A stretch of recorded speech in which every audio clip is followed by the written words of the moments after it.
Good morning student. Third year की इस class में जो हमारा टॉपिक चल रहा था पुनर्जागरण का, उस पुनर्जागरण के टॉपिक में कल हमने साहित्य के क्षेत्र में पुनर्जागरण किया था।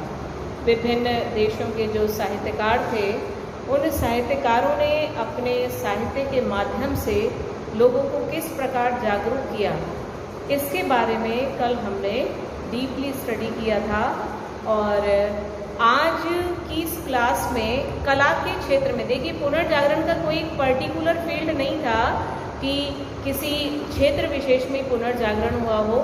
कला के क्षेत्र में भी पुनर्जागरण हुआ था, साहित्य के साथ साथ आर्थिक जगत में, सामाजिक क्षेत्र में एंड धार्मिक क्षेत्र में परिवर्तन देखने को मिलते हैं। तो आज है हमारा कला के क्षेत्र में पुनर्जागरण, ये आप टॉपिक डालेंगे। और कला के क्षेत्र में पुनर्जागरण जो हुआ, उसमें स्पेशली आप देखिए, कला में हमारी चित्रकला, स्थापत्य कला, संगीत कला, मूर्ति कला, ये सारी चीज़ें हमारे कला के अंतर्गत आती हैं। अब आप देखो, इस पुनर्जागरण काल में जो सबसे इम्पोर्टेंट बात है कला के क्षेत्र में हम देखें, चित्रकला के क्षेत्र में विशेष रूप से परिवर्तन आए। आपको याद हो, सेकेंड ईयर में हमने और फर्स्ट ईयर में भी हमने राजस्थान हिस्ट्री में राजस्थान की चित्रकला पढ़ा था, और सेकेंड ईयर में भी हमने मुगलकालीन चित्रकला पढ़ा था। हमने जैन और बौद्ध धर्म जब पढ़ा था, तो जैन और बौद्ध धर्म में भी हमने मूर्ति कला, स्थापत्य कला और चित्रकला को पढ़ा था। तो यदि आप इस समग्र रूप से यदि आप देखें, तो चित्रकला के विषय जिस प्रकार से साहित्य के मुख्य विषय हुआ करते थे, आपके धर्म का क्षेत्र, उसी प्रकार से जो चित्र बनाए जाते थे, उन चित्रों का मुख्य विषय भी धर्म था। तो एक बार वापस पीछे लौटेंगे, जब राजस्थान हिस्ट्री आपने पढ़ा था, तो उसमें एक टॉपिक था राजपूत राज्यों और मुगलों के संपर्क में आने के बाद कला के क्षेत्र में हुए परिवर्तन। और सेकेंड ईयर में जब मुगलकालीन चित्रकला पढ़ा था, तो उस चित्रकला में भी मुगल संपर्क के बाद जो परिवर्तन आए, उनका हमने स्टडी किया था। तो देखिए, परिवर्तन क्या आया। यहाँ भी जो चित्र बनाए जाते थे, उनका विषय क्या होता था, वही धार्मिक विषय, राधा कृष्ण के चित्र बनाए जाते थे। और जब मुगल संपर्क में आए, यहाँ के राजपूत शासक जो थे पराजित हुए। मुगलों और राजपूत शासकों के बीच राजनीतिक संबंध बने, वैवाहिक संबंध भी बने थे अकबर के समय से। और उन संबंधों के बाद, क्योंकि जो राजपूत शासक थे वो अपनी स्टेट छोड़ करके मुगल दरबार में रहा करते थे, तो वहाँ जो उनकी शान और शौकत देखी, उस शान और शौकत का असर उन पर भी हुआ, और वो परिवर्तन स्पष्ट परिलक्षित होते थे कला के क्षेत्र में भी। अब कला के क्षेत्र में क्या परिवर्तन आए, धार्मिक विषयों के साथ साथ दरबार के चित्र बनने लगे। छवियां राजाओं द्वारा अपनी छवियां तैयार करवाई जाने लगी। प्राकृतिक सौंदर्य का चित्रण किया जाने लगा। मुगल दरबार में होने वाले संगीत वगैरह जो होते थे, जो महफिलें सजती थी, उन महफिलों के चित्र बनाए जाने लगे। तो धीरे धीरे ये परिवर्तन जो था, वो काफ़ी विस्तृत रूप में हमें देखने को मिलता है। उसी प्रकार से जब यूरोप में पुनर्जागरण हुआ, तो यूरोप में पुनर्जागरण भी आपके नए नए परिवर्तन लाने लगा। अभी तक चर्च के दृश्य थे, उनके चित्र बनाए जाते थे, लेकिन अब उनके विषय परिवर्तित हुए। रंगों का जो संयोजन था, उसमें भी काफ़ी परिवर्तन देखने को मिलते हैं। नए नए चित्रकार आए, और कई विश्व विख्यात चित्रकारों के नाम आप जानते भी हैं। उनमें से जैसे प्रमुख है लियोनार्डो दा विंची। एग्ज़ाम के लिए इसको तैयार करेगा। लियोनार्डो दा विंची ये प्रमुख चित्रकार था जो पुनर्जागरण काल में यूरोप में हुआ। इसमें थोड़ा लिखिएगा, Leonardo da Vinci, Leonardo da Vinci पुनर्जागरण काल का एक महान चित्रकार था जिसने विभिन्न नवीन शैलियों का प्रयोग करते हुए अनेक चित्र बनाए। उसके द्वारा बनाए गए प्रमुख और प्रसिद्ध चित्र हैं, उसके द्वारा बनाए गए प्रमुख और प्रसिद्ध चित्र हैं, डैश लाके दोनों को इन्वर्टेड कॉमास में लिखिएगा, मोनालिसा और लास्ट सपर। मोनालिसा और लास्ट सपर, लास्ट सपर से अभिप्राय है अंतिम भोजन, जो दिन का अंतिम भोजन होता है, that is known as last supper. Mona Lisa आपको याद होगा, राजस्थान में भी जो बनी ठनी चित्रकला है हमारी किशनगढ़ शैली की, उसकी तुलना मोनालिसा से की गई है। तो ये दो प्रसिद्ध चित्र थे, कई बार 2 नंबर के क्वेश्चन में पूछा जाता है, और लियोनार्दो विंची 4 नंबर के क्वेश्चन में भी आता है। तो आपको बताना होगा कि ये पुनर्जागरण कालीन एक महान चित्रकार था जिसने चित्रकला की विभिन्न नवीन शैलियों का प्रयोग करते हुए अनेक प्रसिद्ध चित्र बनाए, जिनमें सबसे विख्यात चित्र हैं मोनालिसा एंड द लास्ट सपर। अब ये जो लियोनार्दो दा विंची था, इसने जिस चित्रकला शैली को डेवलप किया उसके कुछ प्रमुख फीचर्स थे, मतलब उसकी कुछ विशेषताएं थी, उनको आप लिखिएगा, प्रकाश और छाया, प्रकाश और छाया, कॉमा, रंगों का सटीक चयन तथा शारीरिक अंगों का सबल प्रदर्शन। शारीरिक अंगों का सबल प्रदर्शन। अपने चित्रों को बहुत अधिक आकर्षक बनाने के उद्देश्य से इसने उसमें प्रॉपर प्रकाश और छाया की व्यवस्था करी अपने चित्रों में, ताकि स्पष्टता झलक सके। साथ ही साथ सही और उचित रंगों का प्रयोग इसके द्वारा अपने चित्रों में किया गया, और इन्हीं विशेषताओं ने उसके चित्रों को विश्व स्तर पर प्रसिद्धि दिलवाई थी। दूसरा चित्रकार आप लिखेंगे माइकल एंजेलो। माइकल एंजेलो, इसमें आप लिखिएगा, ये इटली का दूसरा प्रतिभा संपन्न चित्रकार था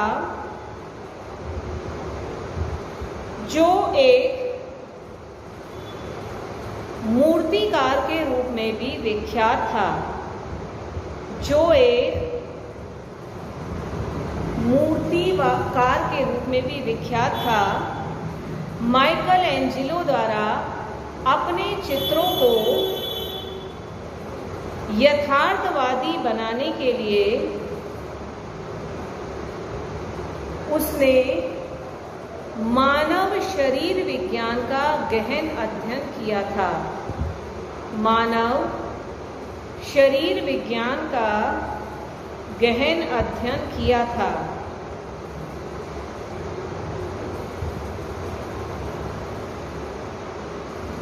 रोम के पोप पीटर का दूसरा कैथेड्रल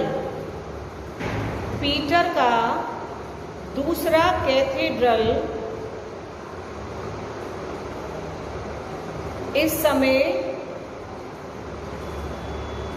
निर्माण की अवस्था में था, और इस कैथेड्रल की गुंबद की रूपरेखा, इस कैथेड्रल की गुंबद की रूपरेखा माइकल एंजेलो द्वारा तैयार की गई थी। विश्व के प्रसिद्ध विद्वान इस कैथेड्रल या इस कृति को विश्व की आश्चर्यजनक कृतियों में गिनते हैं।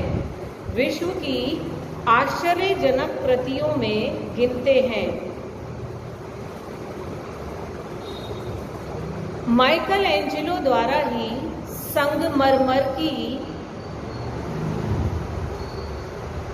संगमरमर की दाऊद और मूसा की आदम कद मूर्तियां बनाई गई थी।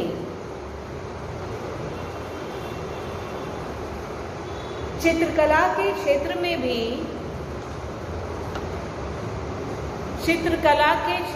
भी माइकल एंजेलो ने विशेष प्रसिद्धि हासिल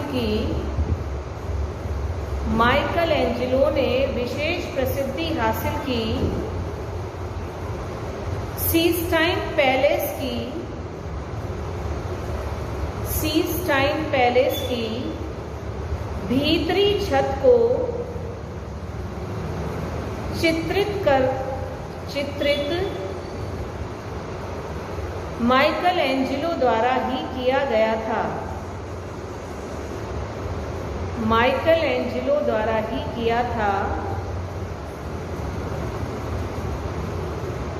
इसका सर्वश्रेष्ठ चित्र लास्ट जजमेंट है।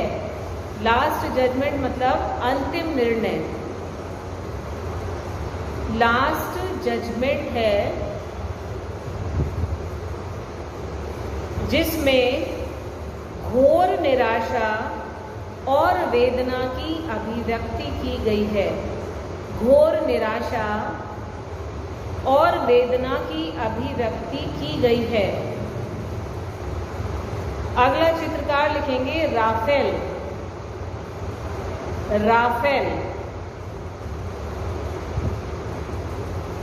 देखो, पुनर्जागरणकालीन प्रमुख चित्रकारों में राफेल का नाम भी शुमार है।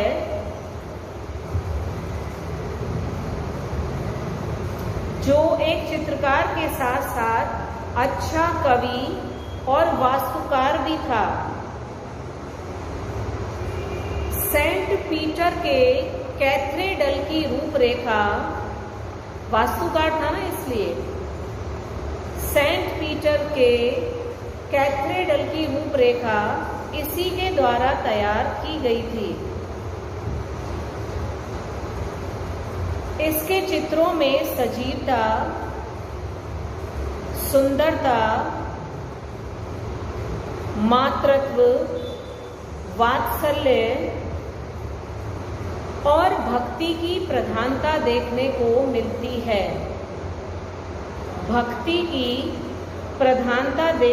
मिलती है। राफेल द्वारा मैडोना और शिशु के 50 से भी अधिक चित्र बनाए गए हैं और इनके अनेक पोर्ट्रेट भी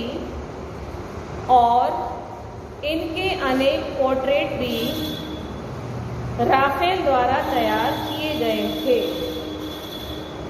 ठीक है, तो कुल मिलाकर हम देखें, जो चित्रकला थी अब पुनर्जागरण काल में उसके विषयों में काफी परिवर्तन आ गया था और एक के बाद एक अनेक योग्य चित्रकार इस समय यूरोप को मिले और स्पेशली इटली में एक से एक योग्य चित्रकारों का उदय हुआ और उन्होंने अपने चित्रों के माध्यम से लोगों को जागृत करने का प्रयास किया। उन खूबसूरत चित्रों को देख करके लोगों की जो मेंटेलिटी थी उसमें भी परिवर्तन आया।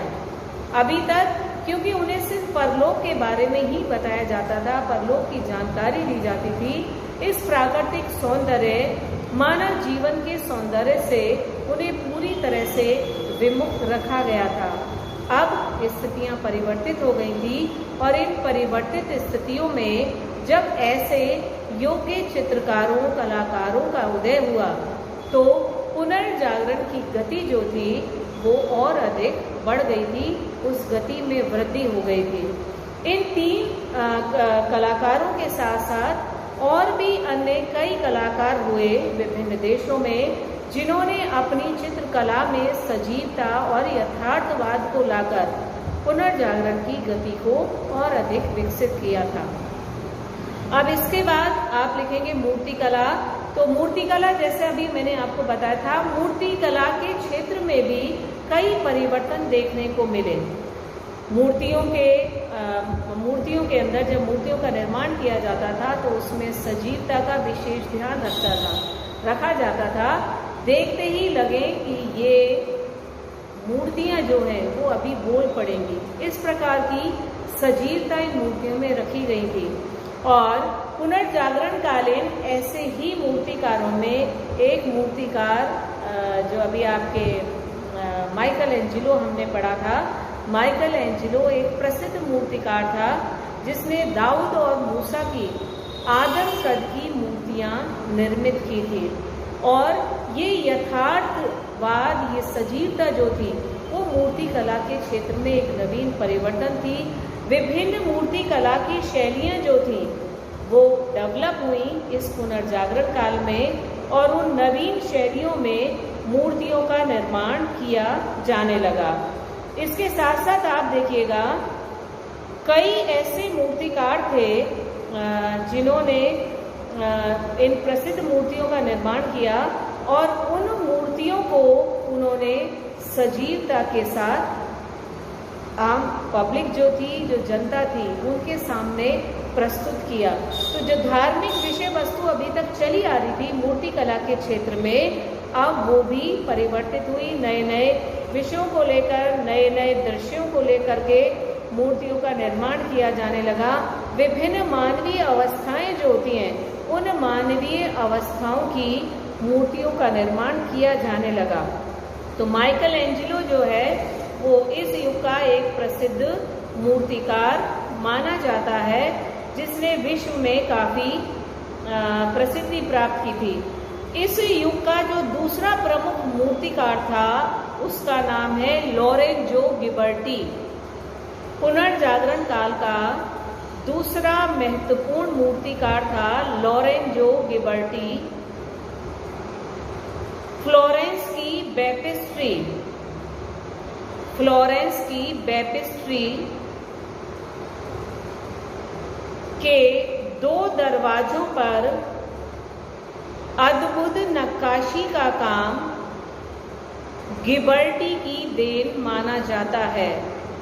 अद्भुत नक्काशी का काम गिबर्टी की देन माना जाता है। अब इसके बाद संगीत कला के क्षेत्र में जो परिवर्तन हुए उसके बारे में आप देखिए। संगीत हमारे यहाँ भी हम देखें तो हमारे यहाँ भक्ति संगीत जो है वही ज़्यादा प्रचलित था। फिर हमारे यहाँ सूफी संत आए, क्योंकि सूफी संतों की देन है। पहले हमारे यहाँ भक्ति के मार्ग में गीत संगीत नहीं हुआ करता था, लेकिन जब सूफी संत भारत आए तो उन्होंने अपने अल्लाह को, अपने ईश्वर को, अपने इष्ट को या अपने पैगंबर को प्रसन्न करने के लिए कव्वाली को अपना माध्यम बनाया। उनसे प्रभावित होकर के जो भारतीय संत थे उन्होंने भी कीर्तन की परंपरा को आरंभ किया था, लेकिन जो विषय थे वो मूलतः धार्मिक विषय थे। लेकिन अब संगीत के क्षेत्र में भी काफ़ी परिवर्तन आया। पुनर्जागरण काल में विभिन्न वाद्य यंत्रों का, विभिन्न संगीत की ध्वनियों का इस समय आविष्कार हुआ। नए नए आविष्कार किए गए और उन आविष्कारों में प्रमुख था हार्पसिकार्ड और वायलिन, जो नए वाद्य यंत्र इस पुनर्जागरण में बने, जिनका आविष्कार हुआ, हार्पसिकार्ड और वायलिन, ये प्रमुख वाद्य यंत्र थे जो पुनर्जागरण काल में बने। और इसके साथ साथ पुनर्जागरण काल में कुछ विशेष ध्वनियाँ जो थी उनका भी निर्माण हुआ। लंबी नाटकीय रचनाओं को स्वीकार किया गया। यह लंबी नाटकीय रचनाएं जो थी उनका जन्म पुनर्जागरण काल में हुआ। और इन लंबी नाटकीय रचनाओं में और तोरियो और ओपेरा और तोरियो और ओपेरा प्रमुख थे। इनके जो विषय थे वो विशुद्ध रूप से धार्मिक थे, मतलब और तोरियो और ओपेरा जो लंबी नाटकीय रचनाएं थीं, इनके विषय जो थे वो मूलतः धार्मिक विषय रहे थे। और इसके साथ साथ इसमें कार्य, व्यापार, वेशभूषा आदि का प्रयोग नहीं किया जाता था। ओपेरा जो थी वो आमतौर पर सांसारिक विषयों से इसका संबंध था। ओपेरा का संबंध सांसारिक विषयों से रहा था। इस युग का जो सबसे प्रसिद्ध संगीतकार था उसका नाम था मास्किनदस। मास्किनदस पुनर्जागरण काल का प्रमुख संगीतज्ञ था। अब इसके बाद आप अगला हेडिंग डालेंगे, स्थापत्य कला के क्षेत्र में परिवर्तन। स्थापत्य कला के क्षेत्र में परिवर्तन। अब देखिए, पहले स्थापत्य कला के क्षेत्र में यदि हम देखें, पुनर्जागरण काल से पूर्व स्थापत्य कला की भी विभिन्न शैलियाँ प्रचलित थीं और उन विभिन्न शैलियों को अब परिवर्तित किया गया, उनमें आपसी समन्वय किया गया और नए ढंग से विभिन्न इमारतों और भवनों का निर्माण किया जाने लगा। अच्छी नक्काशी की जाने लगी। चर्च में विभिन्न रंग बिरंगे जो कांच लगाए जाते थे, उनके स्थान पर शांति प्रदान करने वाले कांच लगाए जाने लगे। विशाल मेहराबों का, गुंबदों आदि का निर्माण किया जाने लगा। ऐसी स्थिति में ये जो परिवर्तन था, उस परिवर्तन को देखते हुए विशाल जो भवन थे उनका निर्माण किया जाने लगा और धीरे धीरे विभिन्न रंगों से कलाकारों द्वारा उनको चित्रित करके उनके सौंदर्य में वृद्धि की जाने लगी।